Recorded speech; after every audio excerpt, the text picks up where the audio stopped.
Now. So I was introduced to Paul by Thomas John, actually. He suggested that I meet with you for my book. Paul is chapter 6 of my latest book, Psychics, Healers, and Mediums, which I will be selling and signing out in the lobby. Paul's latest book, Book of Truth, is outstanding. Clap your hands if you read Paul's books.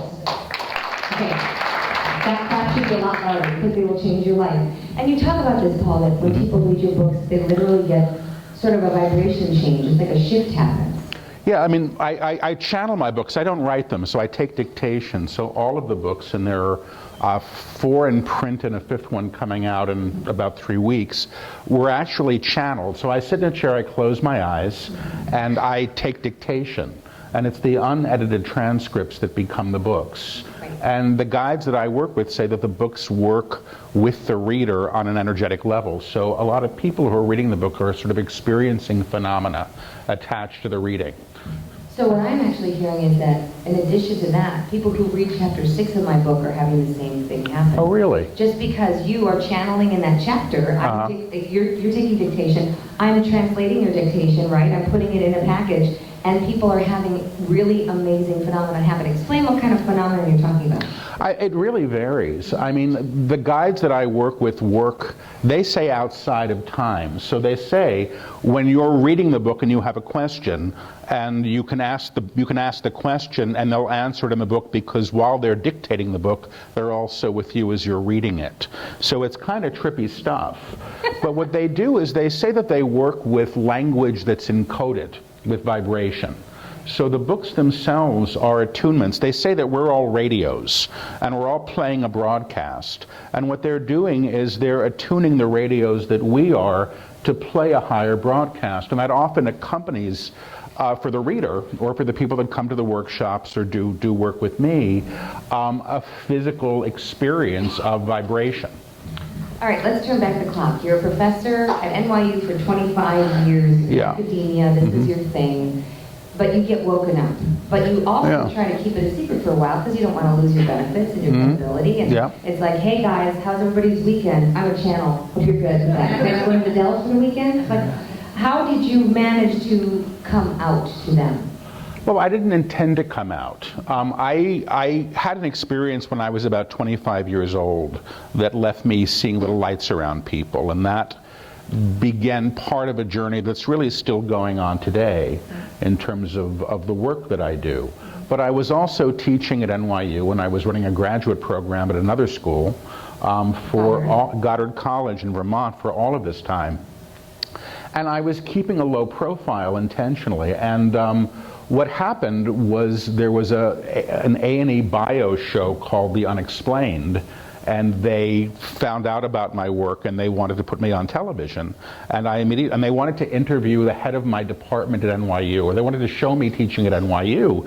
And I immediately said, no, that's not going to happen because they don't really know. And one of the things that my guides have been very big on from the beginning is, not taking actions based in fear. They say every action you ever take in fear gets you more fear. And I thought about it, and I realized that I was acting in fear. And I called up the chair of my department. And I said, Richard, I don't know if you know this about me, but I'm an intuitive. And it was a safe way to package it. And the bio channel, and he said, bio channel, that's A&E, they can come. And I know he didn't hear intuitive. I know that for a fact. He would have heard love psychic. He would have heard love psychic. But and then I had to tell this group of very sweet college freshmen. And I said to them, I don't know if you know this about me. And they looked at me and they said, we know. And they had been, there were a few YouTube videos of me already up, and like any college kid, you're going to Google your professor. So this is what came up, and they were very polite about it and very interested, but I hadn't brought it up, so they weren't bringing it up. But they actually were very sweet, and when the camera crew came, they all dressed up, and they sat there and they pretended to be interested in my lecturing on Aristotle again. They'd already heard the lecture, but they sat there nodding, which I thought was really lovely. But that was it, and the kids didn't end up in the episode anyway, nor did NYU. They just focused on the work that I do. But when my guides started dictating the books, You know, I had a website because I have a practice as a psychic or empath, and that I had, but my name wasn't on the website, my photograph wasn't on the website. It was like a speakeasy. If you wanted to find me, you had to know somebody to get the appointment. But when the first book was channeled, there was nothing that I could do. And either my name was going to go on the book or not. And once my name was on the book, I just said, you know, this is what's happening now. And it was a process for me, truthfully, of getting comfortable. And I left academia after a very long time, about 1.5 years ago, just because this work had continued to progress and build. So take me back to how you woke up. You said in your 20s. I know that's sort of hard to simplify because it was a multi-layered experience for you. Yeah. But in the best way that you can explain it to the audience, and sorry, I'm going to cup a feel again. Sure. There you go. Uh-huh. Tell me what happened. Well, I mean, you know, I was a playwright, and I was a year out of graduate school. I was at Yale, and I had a list of things I had to do in my life that I thought would make me okay in the world. And Which we do with accomplishments. If we well, get this, then we'll have yeah, but I thought, you know, and I got the whole list and I wasn't okay. I mean, that's really what happened. I was working on an opera for the Minnesota Opera, and I was billeted at some place called the Gopher Campus Motor Lodge in St. Paul, and I was basically collapsing and bottoming out in this hotel room with a giant gopher spinning on a spit outside my window. And I'll say it, I didn't used to talk about this, but I do now sometimes. You know, the Gideons leave these books in the drawer in these hotels. And I'd been raised an atheist, and a comfortable one. I mean, a very comfortable one, and I really didn't know what a spiritual life was, or that one could have one, or why one would want one. But I took the book out, and it said Prayer for People in Crisis somewhere in there, and I said it. And I think I meant it. And 3 days later, I heard a voice. It was the first voice I heard telling me to get my act together. And that was the beginning of it. And it was completely unexpected. And frankly, it was the equivalent of sort of having your life turned inside out. To go from a world where there's no such thing as spirit to one in which there is like moving to another planet. And it really was for me. And you had an absolute knowing. I mean, there's people who have faith, and then faith sometimes turns into trust, and when trust turns into a knowing, you really felt you had a knowing. No, I don't know that I had a knowing. I think because I was raised without this stuff, I think that whatever hunger I had for a spiritual life had gone unannounced, even to me. It's like, you know, you don't know you like something until you taste it. And I didn't know that I had missed something until it was suddenly available to me. So I think I was very earnest. But then there was this thing happening in '87. So I was 25 years old. I had, you know, platinum blonde hair. I looked like Billy Idol. This is where I was at that time in my life. But I heard there was this thing happening called the Harmonic Convergence, and people were going to be waking up. And I went up to the roof of this building that I was living in Manhattan the night before this thing, and I asked to be woken up. And I will say that at that moment in my life, I think I believed that if you asked something like that, something could happen. I think there was because I didn't have a lot of baggage. And it was like, well, if there is something like that and you ask, why wouldn't it happen? And, you know, I really, when I talk about this, I always couch it and preface it by saying, I don't know what happened. I may have been just hyperventilating, truthfully. I mean, I may have just been, somebody gave me a crystal and a mantra, and I thought you needed those things, the props. Right. For those things. And you thought they were helping. They were helping. I mean, they helped. I was holding that, and I was saying the words, but I felt energy start to move through my body and up through the top of my head. And I stayed there, you know, sort of swaying in this energy for some time.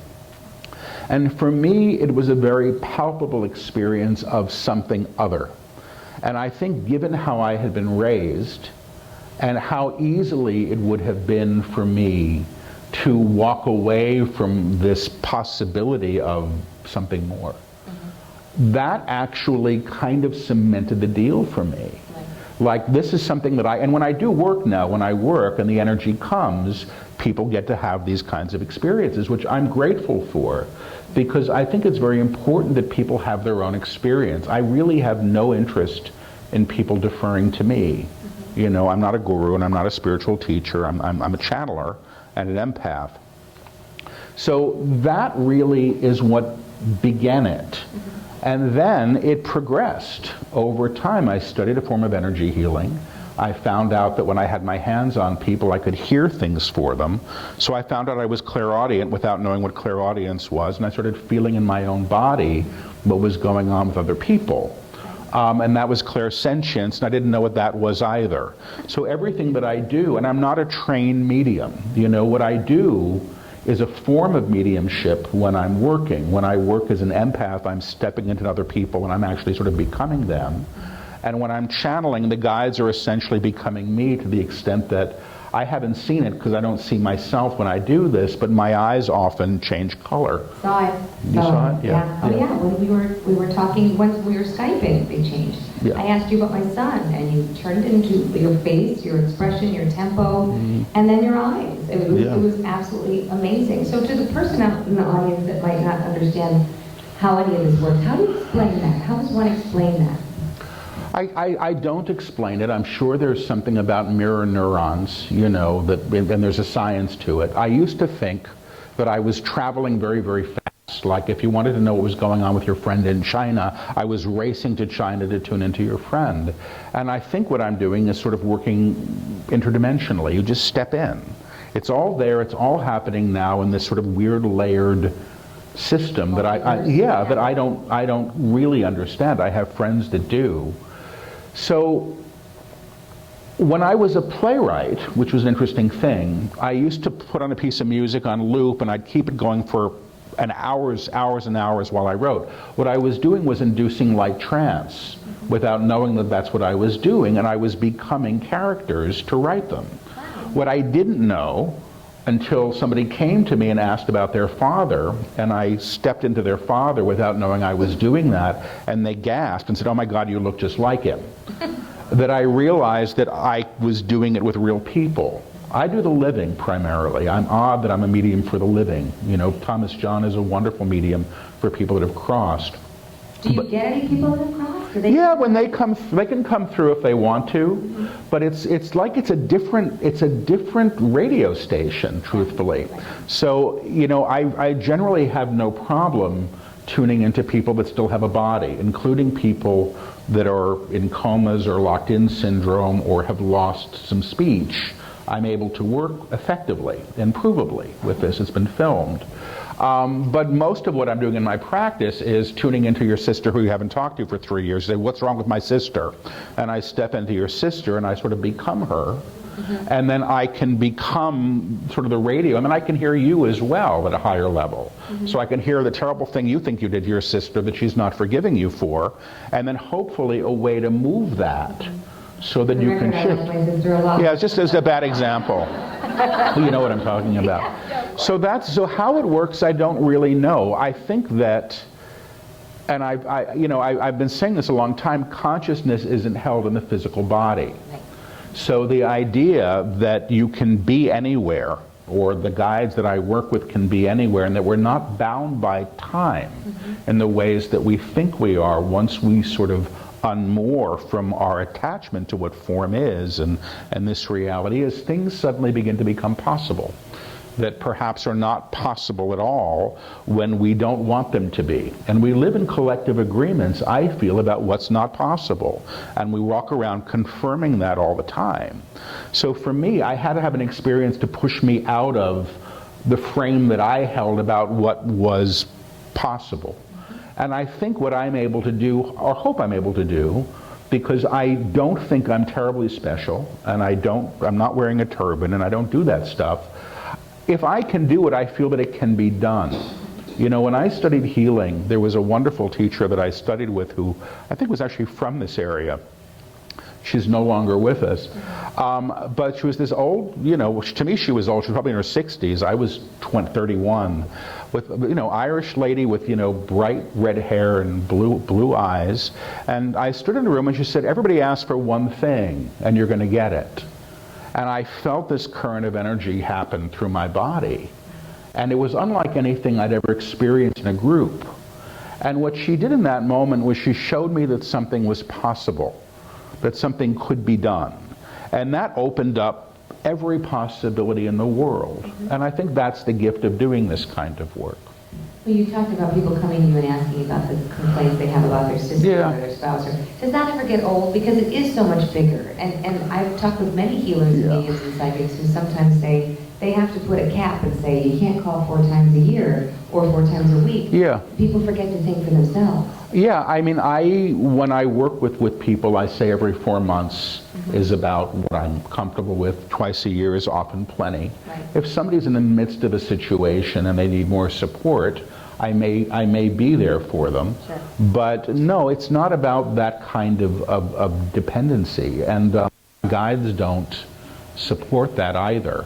And does it get old? You know, if somebody's got an authentic issue that they're trying to work through, I find it really very interesting to work with somebody and to try to hear them at different levels. And then my guides will often come in with stuff. What I'm not the person to come to, and I get clients like this, and they say, who was I in my last lifetime? What are my lucky numbers? Should I buy the house on Main Street or Smith Street? And it's like, you know, you have choices. That's not what I'm good at. Other people are very good at that and find that endlessly fascinating. I'm not the guy. Right. You talked with me when we did our interview last year about how that everything that's in our life is something that we have somehow been in agreement with. Yeah. And for those who've had tragic circumstances happen, right? Maybe they've lost a child or a parent or dealt with an illness. Is this still something that we are somewhat in agreement with? Explain that. Well, I think there's a difference between you created it, you created your illness. I don't think that's not what I hear. I hear agreement, and agreement actually means energetic accord. And the guides that I work with say that everything that we see right now in this room, for example, we're in energetic accord with. We're all in agreement to it.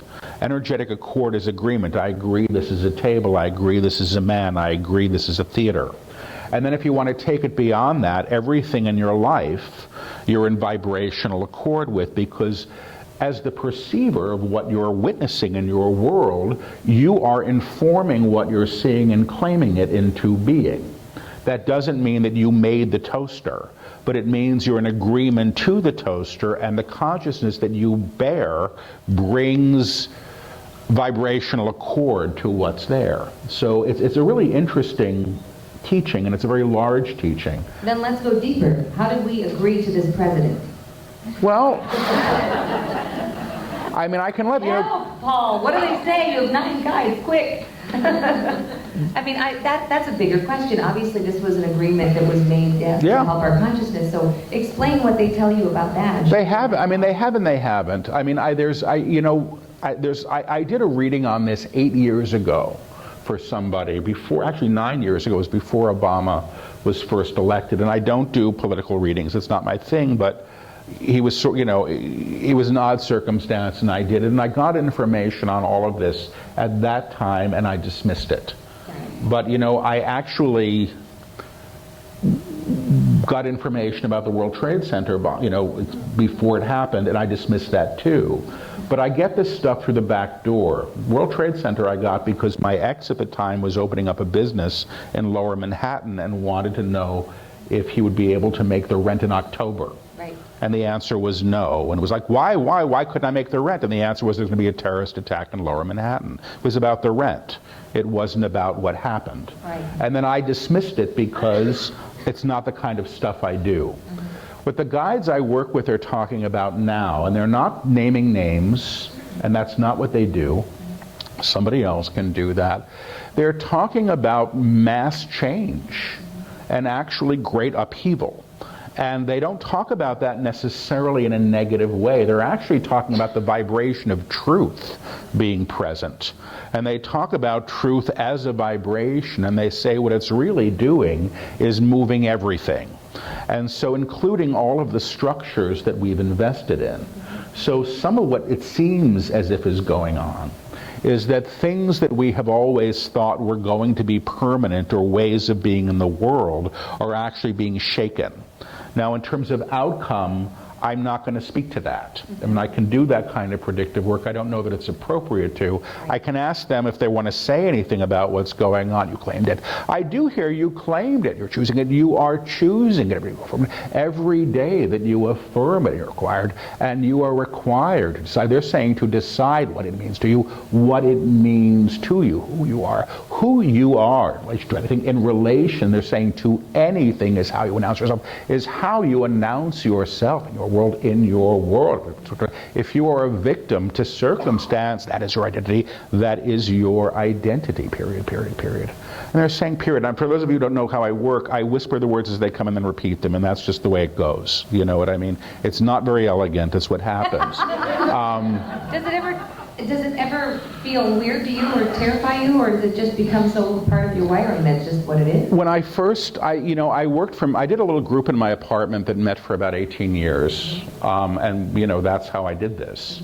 And I didn't record because I didn't want to hear it, and I also didn't want to record in case they said something wrong. I thought I would never be able to do it again. Sure. And there was another medium that found out that I wasn't recording and was indignant. It was like, how dare you not record?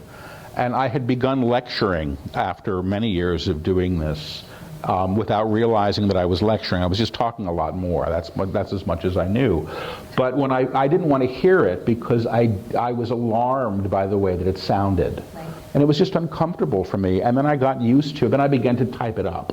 Right. The guides I work with said, Paul's not going to believe anything that's coming through him until he sees it written down. And the way that I hear, it's like one fortune cookie after another after another. I'm hearing phrase, phrase, phrase, phrase, phrase.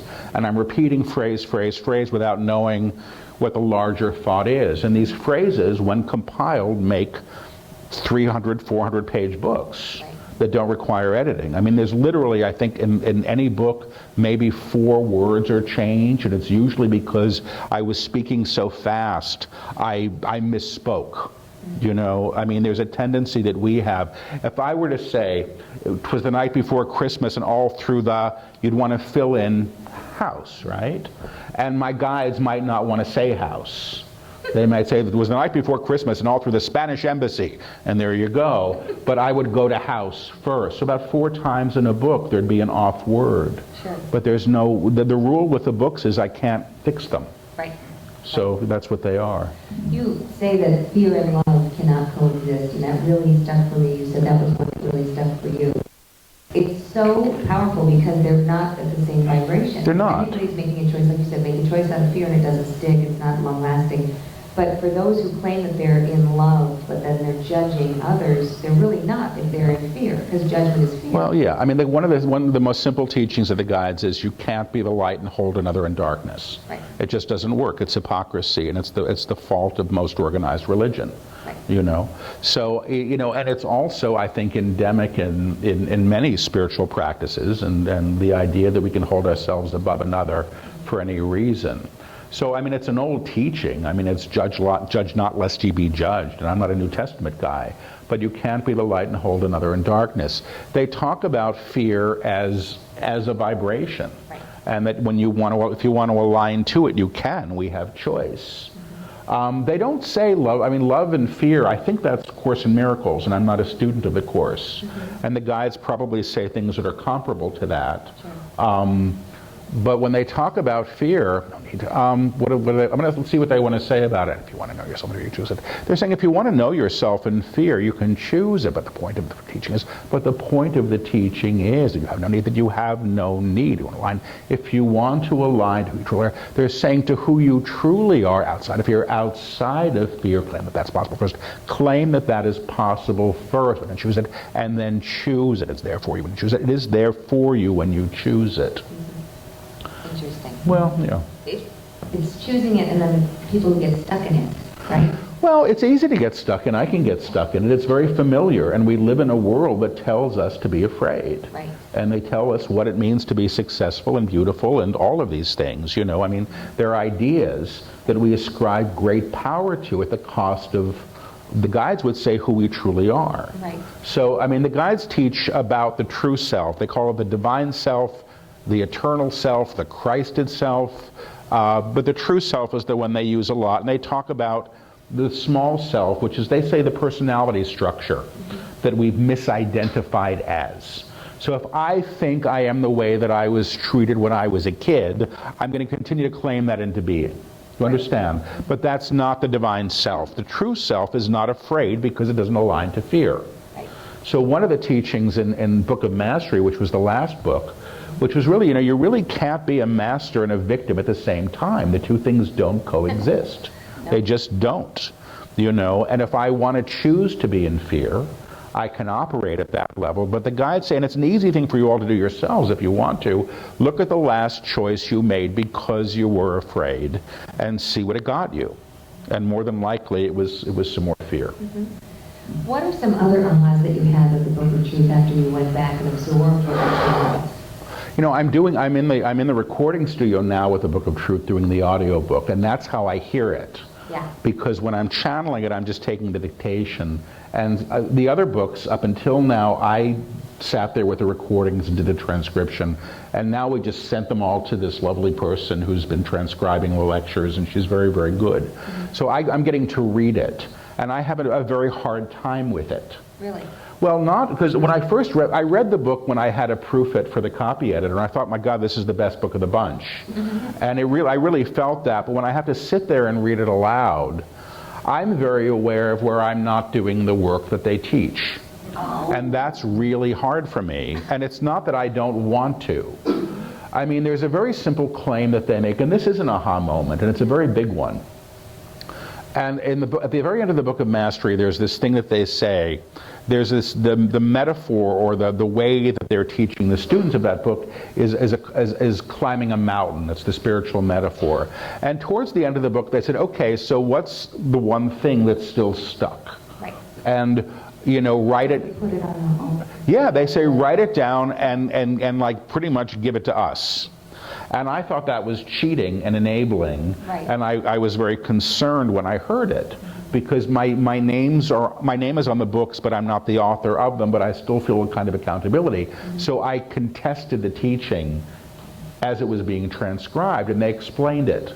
So you're fighting with yourself? You're like, no. Kind of like that. It's a little like that, yeah. It really is. And if you read the book, the guys will say, Paul is interrupting, Paul has a question. And it's because I do, And even when I'm doing a group channeling before 100 people, yeah. If they say something like time doesn't exist, and I go, hey, wait a minute, they're going to have to address the teaching, or they're going to say, we'll deal with this later. So when they said that, I had to ask, and they explained it. And they said, everything that you wrote down on that piece of paper is a lie. It's not the truth of who you are. The things that were keeping you stuck. The things that you're keeping you stuck. I mean, my shame, my anger, my inability to let go of my ex, whatever that might be, They said, we exist in truth. And at the level that we exist at, this doesn't exist. So if you want to give it to us and we hold it, it's no longer there. If you want to take it back, you can. Right. And that's pretty much the essence of the teaching of the Book of Truth. Not that they're going to carry it for us, but these things that we think that we are not true. So there's a very simple attunement and a claim. They call it a claim of truth. And the guides say, what is true is always true. It's not true today. It's always true.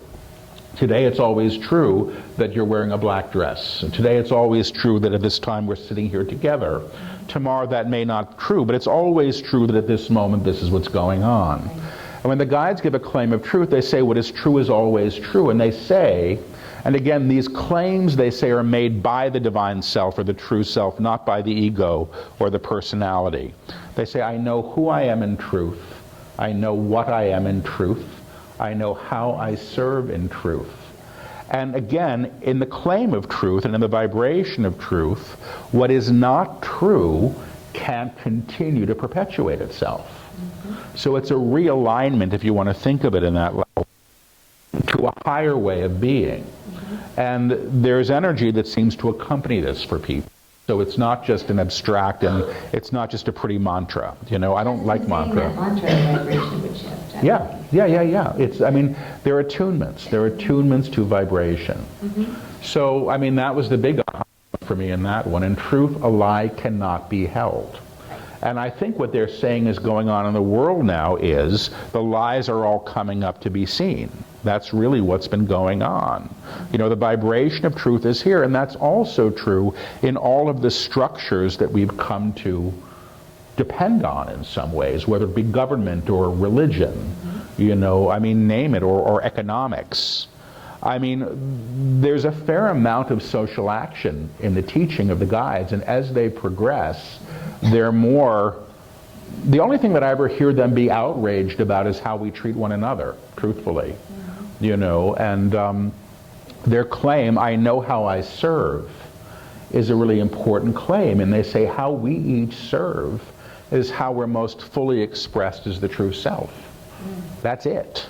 You know, the divine self calls into manifestation what it needs to serve through. It's not like I'm going to go be a doctor. It may be for somebody, you know, but it doesn't have to be. It's unique to you. So somebody's parent who tries to make their child be a doctor or do this, that might not be how they should be serving in truth. It's how the parent thinks they should be serving in truth. Yeah. But one should choose what they think they should be serving in truth. Well, it's not about thinking, it's about knowing. And I think there's a difference here. You know, I don't think he'd mind. I had a client once, was a really nice guy. I just came once. And he was an attorney and a very successful one. And I tuned into him, and he wasn't happy in the life he was living. And I kept seeing him tending bar.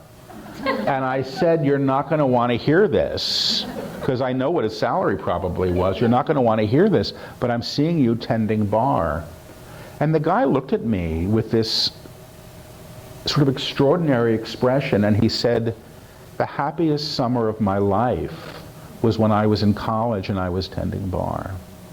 The joy had been gone from his life. Well, no, I mean, it's still there if he wants to claim it. Right. You know, but we've been so busy, I think, being who we think we're supposed to be. Right. And who we're taught to be. And these are just frames. The guides say, you know, we all have these frames that we walk around in, and the purpose of a frame is to fill what we think is supposed to be there, right, at the exclusion of everything else that might actually be there. Understand? So it was actually a gift. I don't know if he left the firm and became a bartender, but he could. Right. I left academia and I'm a psychic, and I'm somebody that didn't think he was a psychic. You know, I mean, who knew? It's crazy to me, right, that this happened, truthfully. But it feels like the right fit for you now, doesn't it? It always did, but do you feel comfortable in your skin yet?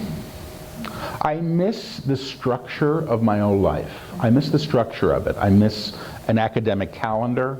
I miss the certainty, you know, but I'm having another adventure. Right. And my attachment to what was an attachment to a kind of comfortability, of a way of knowing myself. And, you know, so am I comfortable with my skin? I'm learning to be, yeah. You know, I was saying to somebody the other night, you know, the first book was channeled in 2009 and published in 2010. And now there's going to be 5 out, you know, this month, and another one, you know, is due. Is supposed to begun. I'm supposed to begin sittings in July, August. And the fact that this is happening, that I'm sitting here with you and in front of all of you, is highly unexpected. It's the only best way I can say it. What was something? Well, when you were rereading the Book of Truth, and you were saying you're frustrated with you're not absorbing some of the teaching, without getting too personal, sure, obviously, what are a couple of the ones that you wish you had paid more attention to, or you're trying to remind yourself on a regular basis? Well, it's not about reminding myself. It's about, in some ways, I think the job is to stop reminding myself. Stop claiming my history as who I think I am. You know, the guides say we're not our history. We're not the narratives that we bring to the day. But every one of us is sitting here saying, you know, I'm a Catholic, I'm a female, I'm straight, I'm gay, I have a job, I need a job, whatever. All of this stuff that we call. And who we are is well beyond that. It's not to say that we don't have a body and we don't have families, we don't have responsibilities, because we do.